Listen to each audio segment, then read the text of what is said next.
All right, what is up, Utah fans? This is Joseph back with the Utah Utes Football Digest, and today we have a very fun episode for you guys. We are going to talk about Utah in the preseason poll. We're going to look at the Athlon Sports roster rankings and the ESPN coaches rankings at all the teams above Utah in the poll. Is it accurate? Is Utah where they should be? We're also going to talk about Isaac Wilson being named quarterback 2 officially, what that means now and what it means for the future. We'll take a look at 4-star offensive tackle Aaron Dunn that just committed to Utah. We'll take a look at 3-star safety Nathan Tilman that just committed to Utah. And we're going to talk about all the preseason awards that Utah players are on the watch list for this year. Should be a ton of fun. I got a quick ad read for you guys. The podcast is brought to you by our friends at Charlie Hustle Clothing Company, a vintage-inspired clothing company based out of Kansas City that specializes in collegiate and hometown apparel. Charlie Hustle loves the Big 12 Conference and wants every Big 12 fan to be the best dressed this season with their wide selection of officially licensed collegiate apparel.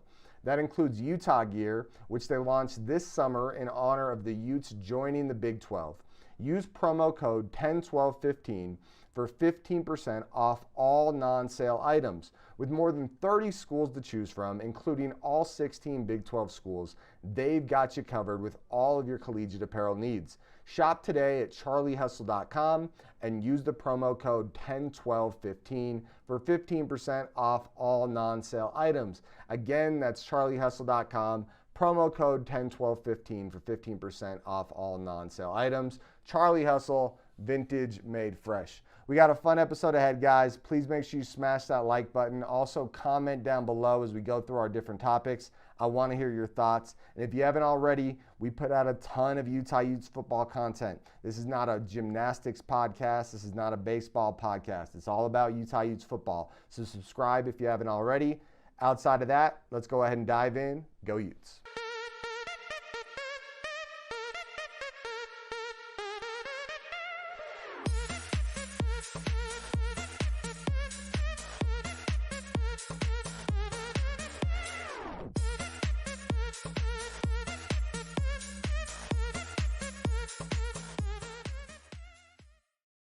All right, guys, and the first segment we're going to start with is Utah being named the number 12 team on the AP Top 25 preseason list.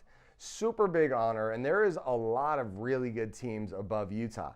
But what I decided to do, as much as it is really cool that we are number 12, I decided to take a look at the teams above us and pick a few that, I had some qualms with about them being above us. And there are a lot of teams above us that it's hard to make a case why Utah would be above them if you're not a Utah fan.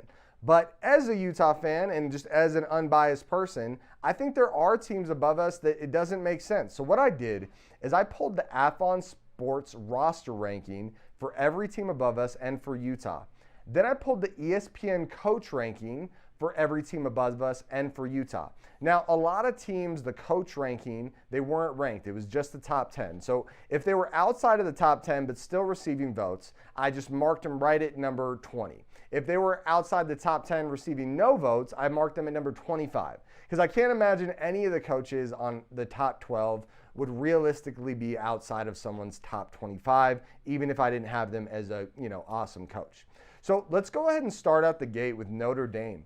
So Notre Dame has the number 10 roster in college football, but they are getting no votes for their coach in college football. And Marcus Freeman is a solid coach, but I think you're comparing this guy to Kyle Whittingham. Now, Utah does have the 32nd roster in college football, which there is a big gap there, but Kyle Whittingham, according to ESPN, is the number 3 coach in college football. And I'd say it's debatable that he could be number 2.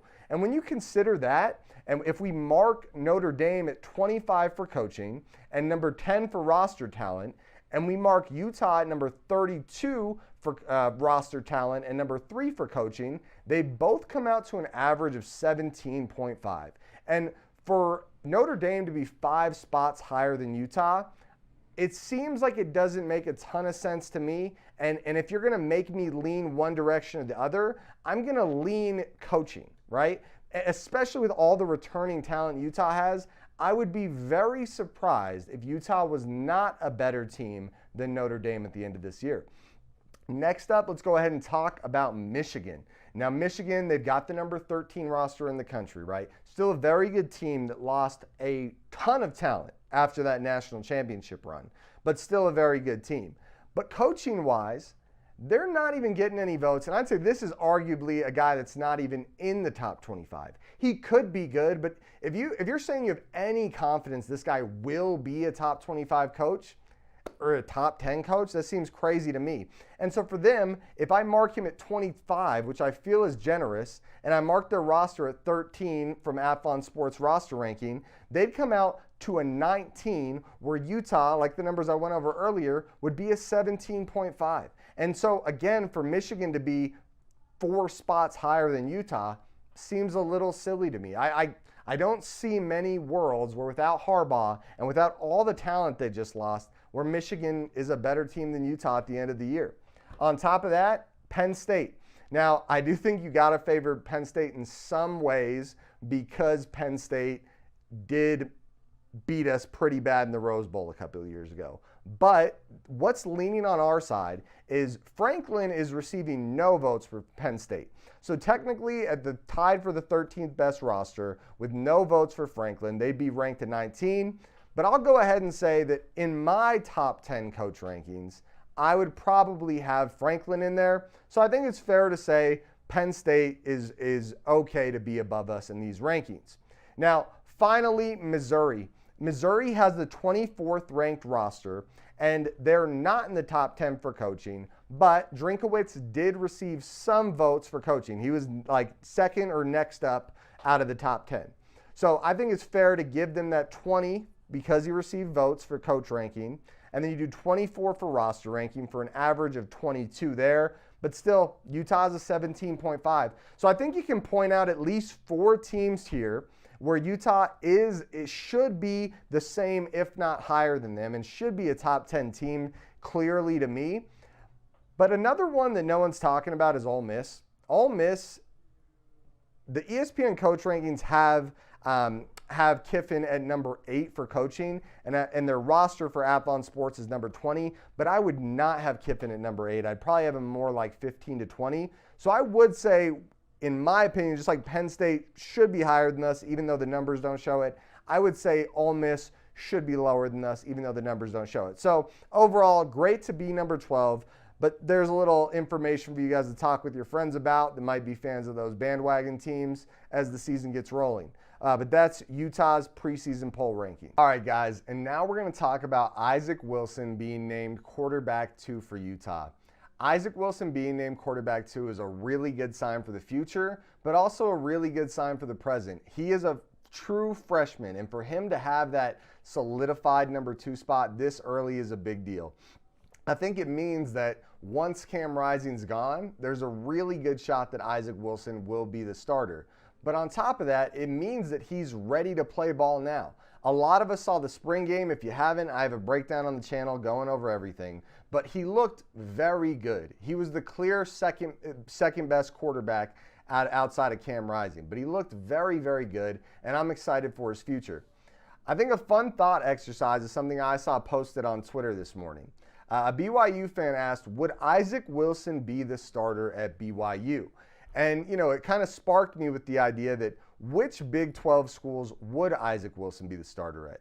And so I broke it down. I did a quarterback rankings video a couple months ago, breaking down the whole Big 12. So I have an in-depth knowledge of each quarterback room and what's going on there. So for BYU, they have Jake Retzlaff and Jerry Bohannon. The clear worst QB duo, and you don't even know who the starter is going to be, but clearly the worst quarterback duo in the Big 12. And I think Isaac Wilson would clearly go into that room and be the starter. Let's take a look at the other teams. So we've got Arizona State. So Arizona State's guy is going to be Sam Leavitt. Sam Leavitt's a 4-star transfer from Michigan State.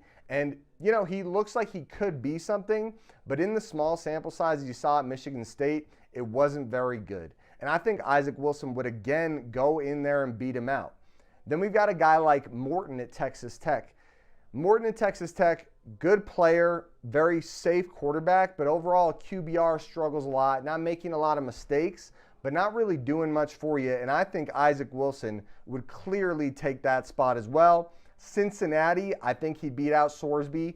And I mean, at least it'd be debatable that he could beat out Sorsby. And Oklahoma State, Alan Bowman has a lot of seasoned veteran experience, but I would still lean Isaac Wilson and think Isaac Wilson would take that spot. I would love to hear what you guys are thinking. Where is Isaac Wilson in your mind compared to some of the other schools in the Big 12? Would he be able to beat out a lot of those starting quarterbacks for their starting spot? I'd love to hear what you think, but I could tell you guys either way, I'm very excited for what the future holds for Isaac Wilson in the Big 12 and for Utah. All right, guys, and Utah just got a big commitment this past week in Aaron Dunn out of Spanish Fork High School. This kid is a 4-star offensive tackle and adds to the already awesome group of young offensive tackles we have. That is our 4th 4-star offensive tackle that we've been able to recruit in the past 3 cycles. Super exciting, and this is a huge kid. He is 6'7.5", so nearly 6'8", and 290 pounds. A guy that could come in and be a very soon dominant starter. I see it with that kind of size. I see the potential being endless. This is what Gabe Brooks from 24/7 Sports had to say about him. Tall, athletic offensive tackle prospect with elite height and a lean build that wears existing mass well. Possesses ample bulking capacity as desired, narrower through torso, but long arm to allow for high pass pro upside. So just in summary, a guy that needs to fill out a little, right? He is 290, but 290 at nearly 6'8". You know, you could put a little more weight on that, but still a ton of size to work with and a frame that will add the mass well. But right out the gate, it seems like his pass protection can be very quickly implemented into college football. He plays pretty flat-backed in pass protection, not a ballerina on the outside. Not that we want any ballerinas on the outside, but creates a wide orbit around the arc and displays redirecting mobility to stave off counters. So he's a guy that is in control once he locks up on the blocks. Not the most agile guy, but definitely holds his blocks well. Can lumber a bit when pulling and climbing. That's referring mainly to run blocking when you have to pull, but gets to his spots on schedule and packs some punch. So a little lumbery, a little slow to the point of contact, but when he does hit, he's hitting hard. Looks to finish blocks and searches for extra works. That's a good point too. Looks to finish blocks and searches for extra work. Sometimes you'll see offensive linemen in their highlight tapes after they make the highlight, just kind of standing around doing nothing. I like to hear that he's looking for guys to block, trying to get another guy, and not just being happy with taking one guy down. He's strong, leveraged-oriented D linemen can get inside of him in his frame and use naturally higher center of gravity against him. Majority of tackle snaps have come on the right side, but has gotten left side reps. Also has valuable part-time D-line snaps and a strong athletic profile, including 17.2 points per game as a junior on the basketball court. So this is a very athletic, big dancing bear that we got here. This guy is strong, he has the huge frame, and he has the athletic profile to be able to compete with high-end athletes. When you're playing offensive tackle at the college level and you're going against edge rushers, that means you're going against some of the most athletic people in the world, right? College D1, P5 edge rushers are ridiculous athletes. You like to hear that. He's still developing leverage consistency and adding mass, but a good functional athlete in this tackle class with some elite traits in certain categories and a strong athletic foundation. He projects to high major college competition with the potential to become a desired NFL draft candidate. So I think that tells you that they look at him as a guy that could become an NFL draft prospect. And with the coaching he's going to get at Utah, you got to feel really good about seeing those two combined. Some of the offers and top schools that were going after him are schools like Oregon, USC, Florida, Texas, Washington, right? Those are some of the best schools in the country. And the fact that Utah was able to land this massive offensive lineman with massive upside is very exciting for the future of this offensive tackle room. Next, guys, Utah recently got an exciting commitment from 3-star safety Nathan Tilman. Now, if there's any position that Utah strives and exceeds at developing, it is going to be safety. It is very impressive how we continue to turn out great safeties. Just this past class, we were able to turn 2 3-star safeties into day 2 and day 3 draft prospects in Cole Bishop and Sione Vaki being picked up in the 3rd and 4th rounds respectively. It's a position that we thrive at, and a guy like Nathan Tilman is very exciting. He ran a 10.91 100-meter dash as a sophomore, so the kid's fast. That's spring of 2022.